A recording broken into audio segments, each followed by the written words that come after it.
pessoal, bem-vindo ao Busy Bee. Meu nome é Ana e eu vou mostrar para vocês mais um trabalho feito em vidro. Dessa vez nós vamos fazer um alimentador de passarinhos. Você pode utilizar qualquer tipo de garrafa que já tenha sido usado. Eu fiz um corte para que o pássaro possa se alimentar através dele e coloquei corda de sisal para enfeitar e para poder pendurar. Procurei um desenho que não fosse muito difícil para realizar. Então escolhi esse pássaro.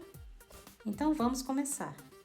Se você ainda não viu nenhum dos meus vídeos, volta lá, vê os primeiros vídeos que eu postei. Eu tenho certeza que você vai gostar.